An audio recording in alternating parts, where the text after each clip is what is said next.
You're watching PM Agenda. As we mentioned at the start of the program, the Prime Minister's made a significant defence announcement today. The Future Frigates and the patrol boats, the new class of patrol boats, will mostly be built in South Australia. They will be built in Australia generally, but most of the work in South Australia. Made the announcement there where there's a fair bit of nervousness about the future of shipbuilding jobs, in particular as to whether the next fleet of submarines will also be built there. That decision is yet to come.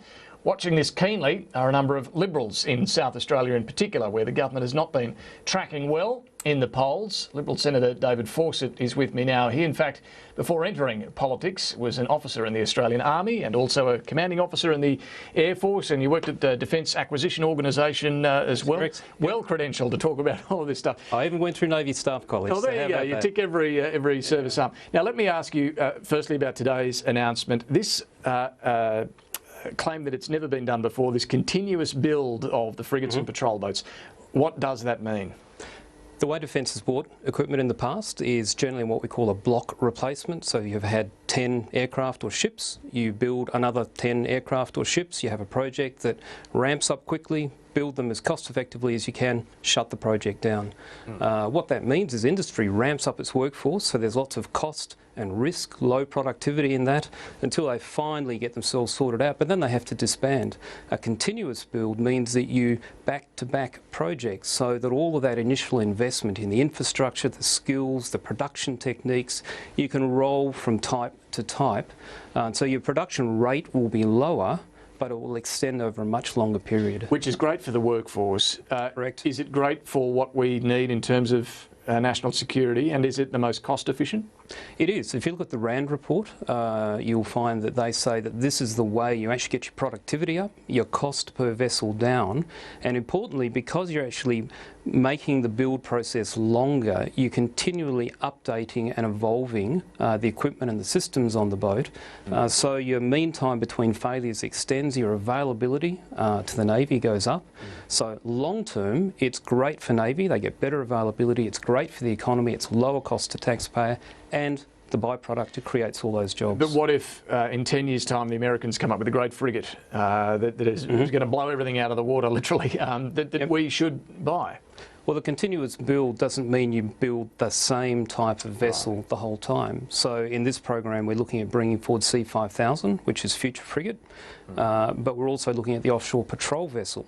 And many of the skills around ship production and design are common across vessels. You'll have a bit of a peak in terms of reducing productivity when you build the first of a new type, but it's a much lower de-risked peak compared to others. Now, let me ask you this. The Future Frigate sounds like a very impressive bit of kit, about twice as big as the Anzac frigates that are being replaced. It's got an anti-submarine capacity particularly. When I heard the Prime Minister say today that they'll be starting the build 3 years earlier in 2020, it sounded pretty ambitious to me. Well, what they're looking at the moment is to have another competitive evaluation process, which is a common process in Europe. In fact, the head of TKMS commented to Australian journalists back in June that it's a process they're very familiar and comfortable with. So the lead contenders at this stage are the FREM frigate, which is a French and Italian design. So DCNS, the same group who are bidding for the submarine. TKMS has the MECO and the Class 125 frigate. And BAE in the UK has the Type 26. So we wouldn't be substantially modifying those? We would be looking at essentially taking that. There'd be some modifications. There are some things we just need for integration with the rest of our force, but largely they're a design that is in production now or will be by 2020. And why build them in South Australia and not Williamtown in Victoria, where the previous frigates have been built? That is a decision that we have the infrastructure there in South Australia. If we did the Type 26, there would probably be work that would go to Williamtown, just like with the Air Warfare Destroyer. We've seen work go to different parts of Australia and then be assembled in South Australia.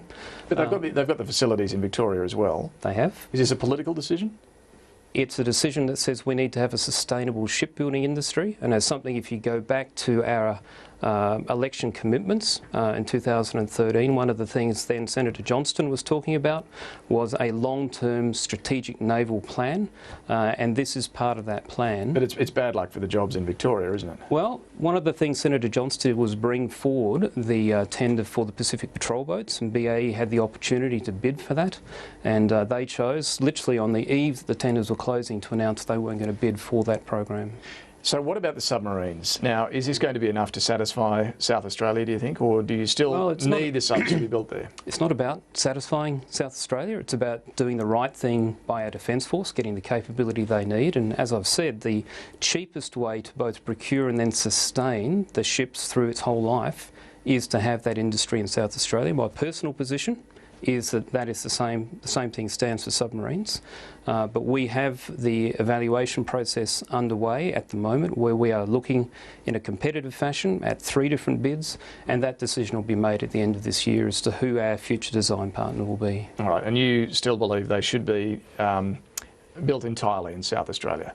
Well, built in Australia. I mean, the reality is, even with Collins, a lot of large components came from overseas.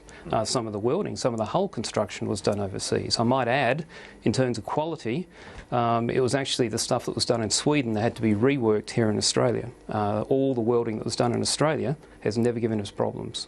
So we can produce good quality ships and submarines here in Australia, and I believe they should be built here in Australia.